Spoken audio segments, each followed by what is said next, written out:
네, 안녕하세요. 방금 소개받은 경북대학교 컴퓨터학부에 재직 중인 권영우입니다. 오늘 저는 이제 인공지능을 활용한 재난 안전 산업 및 기술 동향이라는 주제로 발표를 할 예정이고요. 특히 제가 하고 있는 소형 가속도 센서를 활용한 지진 조기 경보 체계 구축에 대한 내용을 중심으로 발표를 하도록 하겠습니다. 어, 날로 그 재난이 이제 증가하고 있는데요. 한 번에 이제 재난 사고로 인해서 그 인명, 사회, 경제적으로 미치는 그 피해가 굉장히 점점 더 막심해지고 있다, 커지고 있다라고 볼 수 있습니다. 이러한 이유로는 이제 오늘날 이제 대형 복합 재난이 증가하고 있는데요. 대형 복합 재난이라고 하는 것은 동시다발적으로 혹은 순차적으로 두 개 이상의 자연 재난 혹은 사회 재난이 함께 발생하는 것을 말합니다. 예를 들어서 보시면은 한 정확한 연도는 기억이 안 나지만은 미국에 이제 허리케인이 왔을 때 허리케인으로 인해서 홍수가 발생하고 침수가 발생하고 그다음에 강풍으로 인해서 전기가 차단되고 그리고 그로 인해서 뭐 화학 공장이 폭발을 하고 후속으로 이어서 이제 제대로 된 그 대응을 받지 못하는 이런 연쇄적으로 뭐 사고들이 발생하는 것을 이제 대형 복합 재난이라고 얘기를 하고 있습니다. 이러한 대형 복합 재난으로 이 발생하는 이유는 사회가 점점 고도화됨으로 인해서 서로 이렇게 연결이 되어 있는 초연결 중심 사회로 가다 보니까 하나의 재난 혹은 사고로 인해서 그 미치는 영향이 파급적으로 연쇄적으로 발생하기 때문에 이런 대형 복합 재난의 발생이 점차 증가하고 있다고 볼 수 있습니다. 이러한 그 현재 상황에서 지금 인공지능이나 빅데이터 등 지능형 ICT 기술을 적용하여 좀 더 체계적이고 잘 대응을 해보자라고 하는 연구가 점차 증가하고 있습니다. 재난 관리 단계를 보시면은 재난은 전통적으로 이렇게 네 개의 단계로서 관리가 되어 왔습니다. 예방, 대비, 대응, 복구. 지금까지 이제 재난 대응이라고 보시면은 주로 예방 혹은 방제에 초점이 맞춰져 있습니다. 재난이 발생하기 전에 미리 좀 피해를 방지하거나 줄이기 위한 작업들을 많이 했었고요. 최근에 이제 연구 혹은 동향을 보시면은 재난이 발생하는 것을 막을 수는 없고, 재난이 발생으로 하여서 피해가 생긴다라는 것은 이제 다 누구나 인지하고 있는 사실입니다. 그러면 그 피해를 그나마 좀 줄이기 위해서 혹은 복구를 빨리 하기 위해서 대응을 좀 더 잘할 수 있는 방안이 무엇일까 하는 연구가 많이 이루어지고 있습니다. 또한 이제 피해가 발생된 이후에 좀 더 빠르게 복구를 하는 그 원래대로 돌아올 수 있는 재난 회복 탄력성에 대한 어, 관심도 높아지고 있는 상황입니다. 그래서 최근에 이제 재난 관리 단계를 보시면은 예방, 대응, 대비, 대응, 복구 이렇게 네 단계에서 예측과 평가가 포함된 총 6단계로 연구가 많이 이루어지고 있고요. 이 예측과 평가는 예방, 대비, 대응, 복구 이 네 단계에 모두 다 적용이 되고 있습니다. 그러면 어떻게 예측을 해야 되나 보시면은 전통적으로 이 실험을 통해서 재난으로 인한 피해 상황을 예측을 해볼 수가 있습니다. 실제 소형으로 이렇게 재난 상황과 비슷한 현장을 만들어 놓고 지금 왼쪽에서 보시는 그림처럼 집중호우로 인한 급경사지 붕괴 예측 실험을 위해서 실제 급경사지를 만들어 놓고 물을 흘려 보냈을 때 어떻게 붕괴가 되는지 그리고 차가 침수되었을 때 어떻게 반응을 하는지 이런 것들을 볼 수 있습니다. 그리고 지금 이제 동영상에서 보시는 것은 일본에서 있는 세계 최대 규모의 진동대 지진을 실험할 수 있는 환경입니다. 보시는 것처럼 실제 그 규모의 건물을 지어다 놓고 지진 크기만큼 정확히 각 그 진동을 발생시켜서 건물이 어떻게 피해를 입는지 이제 보는 실험들을 하고 있습니다. 하지만 이런 실험들이 굉장히 대규모로 일어나거든요. 특히 이제 지진 실험 같은 경우에는 실제 규모의 건물을 지어야 되고 작년에 있었던 실험에서는 10층짜리 빌딩을 지었는데요. 프로젝트가 약 2년 정도 지속이 됩니다. 그러니까 비용도 많이 들고 시간도 많이 들고 이제 하죠. 그래서 이러한 이제 그 재난 환경을 예측하기 위한 실험을 하기가 굉장히 힘듭니다. 뭐 불을 났는데 화재가 어떻게 확산되는지를 보고 싶은데 실제로 불을 질러 볼 만한 공간도 없고 그렇기 때문에 이런 빅데이터나 인공지능을 활용을 해서 재난이 어떻게 확산되고 발생되고 영향이 어떻게 미쳐지는지를 시뮬레이션 하기를 이제 하기를 원합니다. 이러한 연구들이 이제 재난 ICT라고 하는 분야에서 이제 다뤄지고 있고요. 최근 급격한 시장 규모가 커지고 성장하고 있습니다. 또 디지털 트윈이라고 하는 분야에서 가상 세계에다가 실제 현실 세계를 복제해다 놓고 이 가상 세계에서 재난을 발생시켜 보는 겁니다. 그러면은 가상 세계에서 이 재난이 어떻게 확산되는지, 피해가 어떻게 되는지를 볼 수 있기 때문에 조금 더 재난 대응에 잘 할 수 있는 재난 대응을 잘 할 수가 있겠죠. 자, 이런 게 이제 최근의 연구 동향이라고 보시면 되고요. 이런 디지털 트윈을 국내 지자체나 산업에서 많이 활용을 하고 있습니다. 뭐 서울이나 전주, 세종에서 그 해당 지역을 이제 디지털 트윈으로 구축해서 도시 정책에 반영을 한다던가 아니면은 재난 뭐 정책 수립 혹은 뭐 부산 같은 경우에는 바람길 그다음에 해안에서 어떻게 뭐 파도가 이렇게 넘치는지 해일을 예측하는지에 대한 연구들도 진행을 하고 있고요. 분야별로 보시면은 뭐 도시 안전, 에너지, 국방 이런 쪽에서 디지털 트윈을 많이 이제 활용을 하고 있습니다.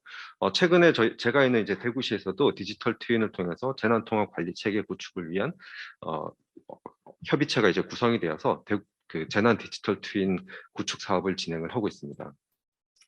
자, 그러면 이제 제가 하고 있는 이런 재난 중에서 지진에 대해서 이제 초소형 가속도 센서와 인공지능을 활용해서 어떻게 좀 더 빠르고 정확하게 탐지할 수 있는지에 대한 연구를 소개해 드리도록 하겠습니다. 본 연구는 이제 기상청과 SK텔레콤, 그다음 UC 버클리, 텍사스 주립대, 한양대 이렇게 공동으로 연구를 수행을 하고 있습니다.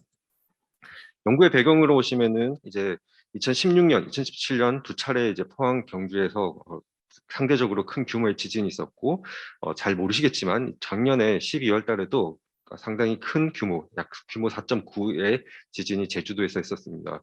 통계적으로 봐도 이제 한반도에서 지진 발생 빈도가 점차 증가하고 있다라고 보고가 되고 있는데요. 이는 지진 관측을 할 수 있는 장비가 더 정확해져서 더 많은 지진을 탐지하는 것도 있지만 실제로 지진 발생 횟수가 더 증가하고 있습니다. 규모 한 상위 20개의 지진이 이제 규모별로 했을 때 약 2010년 이후에 발생한 지진들이 대부분이거든요. 그래서 이에 대한 대응이 이제 대비가 필요하다라고 해서 본 연구가 이루어지게 되었습니다. 본 연구에서는 초소형 센서, 흔히 뭐 IoT 센서라고 얘기를 하는데요. IoT 센서를 활용한 지진 탐지를 하고 있습니다. 세계적으로 이러한 연구 추세가 있는데, 이쪽을 선도하는 연구 그룹을 보시면은 칼텍, 그다음에 UC 버클리에서 이제 이 연구를 많이 하고 있고요. 그다음에 대만에서도 많이 하고 있습니다. 그래서 제가 참여했던 UC 버클리에서 이제 마이쉐이크라고 하는 프로젝트가 시작이 되었고 지금 현재 모든 안드로이드 폰에 이제 해당 기능이 디폴트로 들어가 있습니다. 아직 국내 사용자들한테는 이게 액티베이션 되어 있지 않은데 캘리포니아나 뉴질랜드 쪽에서는 내 휴대폰이 지진을 감시하는 기능이 활성화되어 있고 알림을 받을 수 있습니다. 이런 연구가 세계적인 추세라고 보면 되는데 최근에 지진 관측 혹은 지진 탐지 연구에서는 조금 더 재미있는 동향이 있습니다. 라즈베리 쉐이크 혹은 또는 오픈 EW라고 하는 이제 두 프로젝트가 있는데요. 둘 다 매우 저렴한 라즈베리 파이나 아니면 더 저렴한 이제 어, 칩을 사용을 해가지고 지진 관측 장치도 직접 만들고 그리고 이렇게 모니터링하는 시스템도 만듭니다. 제가 하는 연구와 매우 비슷하지만 다른 점이라 특징은 오픈 소스입니다. 모든 것을 다 공개하고 있습니다. 라즈베리 쉐이커에서는 데이터와 그다음에 지진 감시하는 서버 코드들을 다 공개하고 있고요. 오픈 EW에서는 좀 더 적극적으로 공개를 하고 있는데 이 프로젝트는 IBM하고 리눅스 재단 그리고 아날로그 디바이스 등이 참여를 하고 있습니다. IBM에서는 이런 클라우드 베이스드 시스템을 만들고 있고요. 리눅스 재단에서는 이제 인베디드 그 리눅스 이런 기술들을 지원을 하고 있고 아날로그 디바이스는 하드웨어 센서 업체인데 이 센서 회사에서는 저렴하게 이 센서를 만들고 있습니다.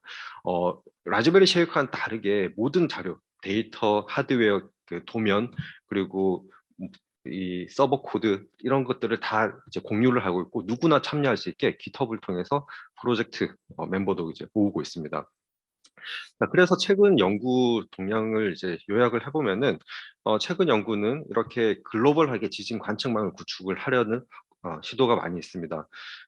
보통 이런 지진 관측은 나라별로 이제 이루어지게 되고 약간 이제 폐쇄적으로 이제 운영이 되고 있습니다. 우리나라만 해도 지진을 탐지하고 통보할 수 있는 기관은 기상청으로 한정이 되어 있고 다른 기관에서 혹은 민간이 지진이라고 경보를 한다 그러면은 법적으로 처벌을 받게 되어 있습니다. 이렇게 매우 폐쇄적인데 이거를 이제 오픈 소스로 무장을 해서 글로벌하게 지진 관측망을 구축하고 누구나 참여할 수 있게 한다라는 게 또 하나의 추세라고 볼 수 있고요. 두 번째는 저가의 센서, IoT 센서들을 이제 활용한다라는 측면이 있습니다. 기존의 센서에 비해서 가격이 매우 저렴하고 하지만 정확도는 낮죠. 대신에 많이 설치할 수 있기 때문에 촘촘하게 관측을 할 수 있고 데이터를 수집을 할 수 있습니다. 어, 이렇게 촘촘하게 설치를 이제 할 수 있기 때문에 좀 더 글로벌한 지진 관측망은 구축을 하지만 소규모 혹은 맞춤형으로 지진에 대한 대응을 해줄 수 있습니다.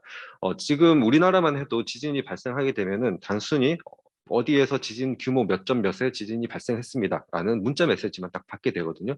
이게 아닌 내가 있는 지역이 얼마나 흔들릴 것이며 몇 초 뒤에 진동이 올 것이며 어떻게 대피해라 이런 요령까지 좀 알려줘야 되지 않냐라고 해서 이런 연구도 이루어지고 있습니다. 그 다음에 네 번째가 이제 이렇게 많이 설치되어 있는 센서로 수집되는 데이터를 활용해서 어, 그 지진을 탐지하기 위한 빅데이터 인공지능 기술이 이제 많이 사용되고 있고요. 다섯 번째가 오픈소스화입니다. 그래서 요약을 하자면은 주요 키워드가 오픈소스, 인공지능, 빅데이터, 맞춤형 이 정도로 요약을 해볼 수 있을 것 같습니다. 그러면 저희가 만든 시스템은 이제 이름을 크라우드 케이크라고 지었습니다. 전국에 현재 7천여 개의 센서가 설치가 되어 있습니다. 지금 지도에서 보시는 파란 점들이 센서가 설치되어 있는 지역인데 센서를 직접 이제 설계하고 만든 곳은 SK텔레콤에서 만들었고 SK텔레콤의 캐덴원망을 통해서 데이터들이 실시간으로 매 초마다 전송이 되고 있습니다. 아, 메시지 수로 하면은 하루에 약 7억 개 정도의 데이터들이 이제 전송이 되고 있고요. 지진 감지를 위해서 저희가 딥러닝 기반의 지진 감지 모델을 한 3개 정도를 만들었습니다. 그리고 지표면 기준이라 진도라고 해서 이 센서가 수집하는 다양한 진동 정보를 가지고 내가 있는 지역이 얼마나 흔들릴 것인지에 대한 어, 그 사람이 느낄 수 있는 진도로 환산하는 서비스들을 개발을 하였습니다. 센서 설치 현황은 지금 보시는 것이 왼쪽에 있는 것이 기상청에서 운영하는 전국에 한 250여 개의 관측소 있고요. 하나당 약 한 수억, 한 10억 정도의 이제 비용이 소모되는 거에 비해서 저희 센서는 플러그만 있으면 어디든지 꽂아서 쓸 수 있습니다. 약 비용은 5만 원 정도이고요. 그래서 현재 7천여 곳에 이렇게 설치가 되어 있고 기지국 중심으로 설치를 하다 보니까 인구가 많은 쪽에 좀 더 많이 그 센서들이 모여 있습니다. 그래서 지진이 많이 발생하지 않는 서울 지역에 굉장히 많은 센서들이 모여 있다라는 약간의 언밸런스된 이게 문제점도 있는데요. 오히려 이제 그 사람들이 많이 사는 곳에서는 좀 더 그 데이터를 촘촘하게 센서를 촘촘하게 설치해야지만 더 정밀한 지진 관측 및 대응을 할 수 있다는 또 장점도 있습니다. 그럼 저희가 목표를 하는 지진의 규모 혹은 세기는 어느 정도이냐 보시면은 10km 이내에서 발생한 규모 3.0 이상의 지진입니다. 기상청에서 목표로 하는 것은 매우 작은 지진, 약 규모 1, 2 이런 지진도 탐지하는 것이지만 저희는 규모 3.0, 이 정도가 돼야지만 사람들이 느낄 수가 있거든요. 아, 뭐가 흔들렸네? 하지만 이게 지진 때문인 것인지, 뭐 큰 트럭이 지나가서 흔들리는 건지 사실 구분을 잘 못합니다. 그래도 규모 3.0 이상이면은, 어, 저희 센서로 충분히 감지할 수 있는 수준입니다. 그럼 이런 시스템을 만들 때 어떠한 문제들이 있었는지에 대해서 좀 말씀드리도록 하겠습니다. 지금 이 문제들은 저희 지진 감지 시스템 크라우드 케이크를 만들면서 발생했던 문제이기도 하지만 재난을 모니터링하고 탐지하고 분석할 때 일반적으로 사용될 수 있는 문제점, 고려돼야 될 문제점들이라고 볼 수 있습니다. 첫 번째로 이제 데이터 분배 문제입니다. 데이터가 들어오는 소스는 이제 여러 센서들로부터 들어오지만 처리되는 곳은 매우 다양합니다. 전처리하는 곳, 그다음에 지진 탐지하는 곳, 그다음에 뭐 통계 자료를 생성해내는 곳. 통계 자료라는 것이 데이터 자체에 대한 통계도 있지만 그 시스템에 대한 통계도 필요하거든요. 그리고 데이터들을 그 품질, 센서 값에 대한 통계도 있지만 패킷이 얼마나 자주 들어오는지 혹은 어느 정도로 로스가 나는지 이런 여러 통계 자료도 생성을 해야 되고 그 다음에 데이터를 저장하기 위한 또 작업들도 해줘야 됩니다. 포맷을 바꿔준다든지. 그럼 데이터가 들어오는 곳은 하나의 채널인데 이것이 여러 군데로 나눠져야 됩니다. 그래서 이를 위해서 저희는 퍼블리시 서브스크라이브 모델을 이제 채택을 하고 있고요. 퍼블리시 서브스크라이브 모델을 구현한 여러 가지 이제 메시징 큐들이 있습니다. 뭐 RabbitMQ, ZeroMQ, ActiveMQ, 카프카 이런 것들이 있는데 이 중에서 센서들을 좀 더 잘 활용하기 고속으로 처리도 하면서 이제 폴트 톨러런트한 기능을 제공하는 카프카를 저희는 쓰고 있고요. 쓰고 있습니다. 그리고 데이터 처리 패턴도 이제 고민해야 되는 것이 실시간으로 매 초마다 처리돼야 되는 데이터를 있는 반면에 주기적으로 배치 처리해야 되는 약 5분마다 혹은 10분마다 1시간마다 처리돼야 되는 패턴도 존재를 합니다. 또 그리고 이제 데이터베이스도 고민을 해야 되는데요. 저희가 시계열 데이터를 다루고 있기 때문에 시계열 데이터를 그대로 저장하기 위한 데이터베이스, 뭐 예를 들면 인플럭스 DB 같은 것을 이제 사용을 할 수도 있습니다. 근데 인플럭스 DB를 사용할 때 또 문제점도 있습니다. 데이터 삽입에는 유리하지만 삭제, 업데이트가 어렵고 데이터가 저희처럼 급격하게 늘어나는 하루에 7억 개 정도의 데이터가 들어오는 경우에는 검색도 이제 힘들어진다라는 문제점도 있습니다. 이를 위해서 데이터를 그러면은 단순히 이렇게 어느 일정 크기로 나누어서 파일 단위로 저장을 할 수도 있습니다. 파일 단위로 저장을 하고 메타데이터나 NoSQL DB에다가 저장을 해서 관리를 할 수도 있는데 이렇게 되면은 좀 활용도가 떨어진다라는 또 문제점들이 있습니다. 그래서 두 가지 방법들을 적절히 섞어서 이제 써야 되고요. 그 다음에 다양한 분석 모델이 존재하게 됩니다. 지진을 탐지하기 위한 인공지능 모델만 해도 저희가 3개를 쓰고 있고, 그 다음에 이제 데이터가 좋다, 나쁘다를 분류할 수 있는 뭐 클러스터링 기법이라던가, 그 다음에 앞서 말씀드렸던 통계를 산출하기 위한 정보들, 이런 모델들이 다 그 기법들이 모듈 단위로 이제 들어가게 됩니다. 자, 그런데 이런 대규모의 이제 분산 시스템에서 시스템을 다시 수정을 하고 배포하는 것이 이제 문제입니다. 저희처럼 이렇게 이미 센서들이 디플로이된 상황에서는 계속 데이터들이 전송되어 오고 서버를 내렸다가 올리는 것이 부담스럽거든요. 이러기 위해서는 전체 시스템 전체를 다시 빌드하는데도 걸리는 시간이 많이 걸리고 배포, 그다음에 재시작함으로 인해서 데이터 로스가 많이 생기는 거죠. 시간도 많이 걸리고요. 그래서 저희가 이제 채택하고 있는 것은 모듈 단위로 이제 배포를 가능하게 하는 것, 그 다음에 분석하는 모델들을 이제 플러그인 타입으로 해서 모델들이 계속 학습이 되고 뭔가 업데이트가 되더라도 시스템에 영향을 주지 않고 모델만 교체할 수 있는 이런 플랫폼을 채택을 하고 있습니다. 이를 위해서 저희는 서버리스 구조를 사용을 하고 있습니다. 자, 마지막으로는 이렇게 이제 또 시스템을 다 구축을 하고 나면은 시각화를 잘 해야겠죠.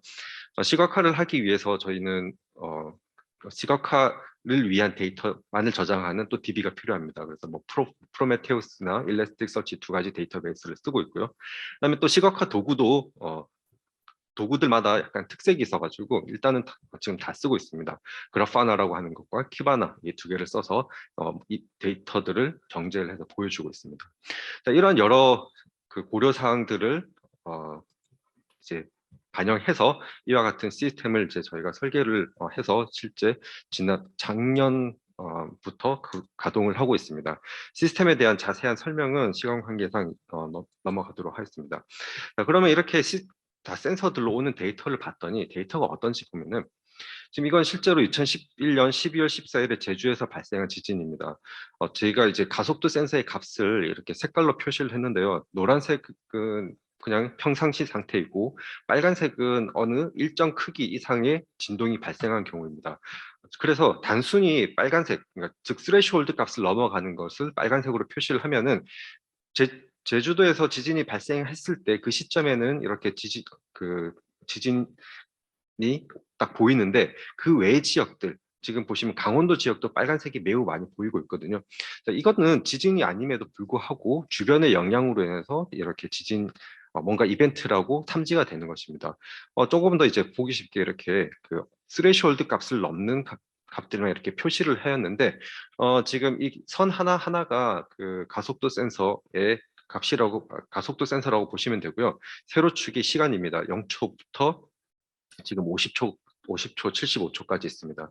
자, 그러면은 0초부터 75초까지 이렇게 쭉, 50초까지 이렇게 쭉 봤을 때 계속 그 어느 특정 스레시홀드 값을 넘는 이벤트들이 발생을 한다라는 것을 볼 수가 있습니다.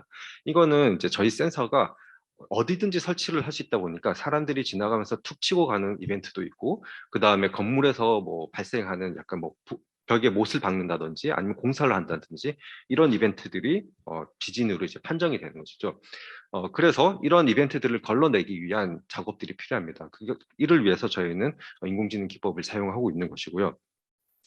어, 구체적으로 좀 더 말씀드리면은 정상 데이터라고 하는 지진을 감시할 수 있는 데이터라고 하는 것은 지금 왼쪽에 보이시는 매우 깨끗한 플랫한 구조를 보이는 반면에 지진이 아닌데 지진으로 판정이 되는 경우는 이렇게 뭔가 불규칙한 뭔가 진동 데이터들을 볼 수가 있습니다. 이런 게 이제 비지진 이벤트 데이터라고 해서 저희는 이 데이터들을 없애는 작업을 이제 해야 되는 것이죠. 자, 그리고 이제 지진 이런 데이터의 품질에 미치는 영향들을 또 보면은 날짜별로 그리고 시간대별로 또 다릅니다. 저희가 이런 건물들에 설치를 해놓기 때문에 사람들이 많이 활동하는 시간, 아침 8시부터 저녁 6시, 7시까지는 좋은 센서들, 녹색, 노란색, 빨간색으로 보시면 되는데요. 이 좋은 센서의 비율들이 낮아지는 반면에 새벽 시간대 사람들이 없을 때는 좋은 센서의 비율들이 증가하는 것을 볼 수가 있습니다. 그리고 요일별로도 이렇게 다른데요. 월화수목금 이 주중에서는 이 센서의 좋은 센서의 비율이 낮아지는 다가 다시 금요일부터 해서 토요일, 일요일까지 좋은 센서들의 비율이 증가하는 것을 볼 수 있습니다. 이렇게 이제 센서의 품질 패턴도 어느 정도 볼 수가 있었고요. 그리고 또 날씨에 대해서도 영향을 받게 됩니다. 태풍이 지나갈 때, 지금 작년에 있었던 태풍인데, 태풍이 지나갈 때 지금 밑에 이 그래프를 보시면은 파란색, 이렇게 피크가 있는 부분을 볼 수가 있는데, 이 파란색 부분이 태풍으로 인해서 센서들이 막 흔들리는 겁니다. 그래서 이 경우도 지진이라고 판단을 하면 안 되겠죠. 그래서 저희가 이제 클러스터링 기반의 비정상 데이터 탐지를 통해서 데이터를 일단 분류를 합니다. 정상적인 데이터, 그 다음에 비정상인 지진인지 아닌지 모르겠지만 일단 지진을 판단하기에 적합하지 않은 비정상 데이터 이렇게 세 그룹으로 나눕니다. 그룹으로 나눠서 좋은 것, 중간 것, 나쁜 것 이렇게 나누고 좋은 것 위주로 데이터를 활용해서 지진을 감시하고 있습니다. 자, 그럼 이제 이렇게 데이터 품질을 측정을 해서 좋은 센서를 골라냈으면은 좋은 센서를 가지고 지진을 탐지하는 데 활용을 해야 됩니다. 지금 뭐 지구 물리학 시간도 아니기 때문에 자세하게 제가 뭐 지진파에 대한 특징을 드리지는 않고요. 일단 지진파는 P파와 S파 두 개로 나눠져 있다는 것은 다들 아실 거고, P파와 S파가 두 개가 특징이 다릅니다. 속도도 다르고, 이 앰플리튜드도 다르고, 성질이 다릅니다. 그렇다는 말은 이 P파와 S파를 탐지할 수 있는 모델이 따로따로 존재해야 된다는 겁니다. 그래서 저희는 P파를 감지할 수 있는 모델 P 디텍터와 그 다음에 S파 위주로 감지할 수 있는 MCNN하고 CRNN이라고 하는 세 개 다 모두 그 CNN에 기반한 모델입니다. 이 세 가지 모델을 만들어서 P파와 S파를 탐지하고 있습니다. 이 모델에 대한 내용은 작년에 KDD에 이제 발표를 했었습니다. 실험 결과를 간단하게 보시면은 P파 탐지나 S파 탐지 다 애큐러시가 98.9, 그 다음에 리콜도 99.57로 매우 좋은 성능을 보인다라고 이제 볼 수 있는데요. 하지만 실제 이제 그 돌릴 때는 또 적용할 때는 또 좀 다릅니다. 저희가 이런 실험실 데이터 그리고 이미 쌓여진 데이터를 가지고 있을 때는 좋은 결과가 나오지만은 지진이라는 것이 그때그때 막 파형이 다르거든요. 그렇다 보니까 실제로 이렇게 모델 수치는 좋지만은 실제 지진에 대해서 놓치는 경우가 굉장히 많이 있고 이에 대한 연구를 계속 진행을 하고 있습니다. 자, 그리고 그러면 이제 지진이라고 판정이 됐으면은 사람들한테 문자가 갑니다. 그럼 문자가 가는데 얼마나 문자가 빨리 가는지 보시면은 간단하게 이제 지금 여러 가지 이렇게 뭐 시간축으로 이벤트들이 있는데 지금 여기 보시는 빨간색 지점이 그 지진이라고 기상청에서 최종 판정을 한 시간입니다. 그래서 이 통사에다가 문자를 보내달라고 요청을 하는 시간이고요. 그 다음에 이 크게 진동이 있는 곳이 휴대폰에서 문자가 이렇게 와가지고 웅웅 울린 진동이 발생한 지점입니다. 그리고 이 앞에 있는 이 지점이 휴대폰에서 실제로 지진을 감지한 시간입니다. 그러니까 보통 지진을 내가 겪고 나서 한 2, 3초 뒤에 그 기상청에서는 지진이라고 판단을 하게 되고, 그 다음에 이 통사에 그 지진 통보 문자를 발송해라고 요청을 하고 난 이후에도 한 6초 정도의 지연이 발생합니다. 자, 이 지연으로 인해서 많은 피해가 있겠죠. 그래서 경보 전달 체계도 굉장히 중요합니다. 이에 대해서 관심이 이제 구글에서 많이 있어서, 구글에서는 파이어베이스를 재난 정보 전달을 위한 활용하기 위한 연구를 진행하고 있는 것으로 알고 있습니다. 자, 그러면 마지막으로 이렇게 이제 제주도에서 발생한 지진을 얼마나 잘 감지했는지를 애니메이션을 통해서 잠깐 보여드리도록 하겠습니다. 지금 왼쪽에 이 노란색으로 표시됐던 게 피 디텍터라고 하는 피파 탐지 모델에서 탐지된 이벤트들이고요. 이 빨간색이 에스파 탐지 모델인데, 에스파 탐지 모델임에도 불구하고 피파를 또 어느 정도 감지를 하는 것을 볼 수 있습니다. 오른쪽에 있는 애니메이션은 저희 이제 피파와 에스파가 번져 나감에 따라서 센서들이 어떻게 그 지진을 탐지하고 있는지를 이제 보실 수가 있고요. 그럼 저희가 이제 지금 하고 있는 것은, 그럼 기존의 기상청 관측소가 있는데 이걸 어떻게 활용할 것인가? 저희 이 초소형 가속도 센서가 있고 기상청에 좋은 센서가 있으니까 이 두 개를 섞어 쓰자. 그러면은 좀 더 빠르게 기상청에서 하는 그 지진 감지 시간도 줄이고 정확도도 높일 수 있지 않을까라고 해서 두 개를 섞어서 쓰고 있습니다. 그래서 작년 이 제주도 지진의 경우를 보면은 지진이 발생하고 총 16초가 지난 시점에서 지진이라고 판정을 했는데, 저희 거를 이제 같이 이렇게 쓰게 되면은 약 11초 시점에 이제 최종 지진이라고 판단을 하게 됩니다. 그래서 약 5초 정도 규모 시간을 더 단축을 할 수 있고, 조금 더 발전을 하면은 약 한 6, 7초 이상은 단축을 할 수 있을 것으로 기대를 하고 있습니다. 자, 이렇게 해서 이제 결론을 말씀드리면은, 최근 재난 발생은 여러 재난이 동시에 복합적으로 연속적으로 발생하는 대형 복합 재난이 증가하고 있고, 그 다음에 재난 패러다임이 변경돼서 예측과 평가에 대한 관심들이 높아지고 있습니다. 그리고 이 예측과 평가를 위해서 인공지능 및 빅데이터 기술을 활용하고 있고, 이러한 이제 빅데이터와 인공지능을 활용한 재난 예측이 디지털 트윈에 적용되어서 많이 연구가 이루어지고 있습니다. 제가 마지막으로 한 말씀 더 덧붙이면은, 이런 인공지능을 활용해서 재난을 탐지하고 관리하겠다라고 하는 여러 사례들이 있는데, 실제로 적용하기가 굉장히 힘들다라는 것을 많이 느꼈습니다. 제가 이 지진 쪽 관련해서 한 5년, 6년 정도 하고 있는데, 일단 이 재난은 사람의 인명, 재산에 바로 연결이 되어 있기 때문에, 혹시 인공지능이 내리는 판단이 이게 정확하지 않아서 이걸로 인해서 오히려 더 혼란을 발생시키지 않을 것인가. 그리고 지진이라고 판단을 했는데 어떠한 근거에 의해서 인공지능이 얘를 지진이라고 판단하냐 자꾸 설명을 해달라고 그럽니다. 그 의사결정, 정책하시는 분들이 어떠한 지구 물리학적인 배경이 있고 어떠한 수식으로 나오냐. 그렇지만 저희가 이제 모두 다 아시다시피 설명을 잘 못하잖아요. 인공지능이 답이라고 하는데 이걸 정말 답이라고 믿어야 될까 아닐까? 그래서 재난 분야에서 이런 인공지능을 활용하고자 하는 시도는 매우 많으나, 실제로 그게 가시적으로 적용돼서 국민들이 체감할 수 있는 뭔가 서비스가 나오기까지는 굉장한 시간이 많이 걸리는 것 같습니다. 그 단계에서 많이 연구들이 이렇게 꼬꾸라지는 것 같고요. 그래서 여기 계신 분들께서 좀 더 많은 관심을 좀 가져주시면서 이런 연구에 좀 참여를 해주셨으면 좋겠습니다. 네, 이상으로 발표를 마치도록 하겠습니다.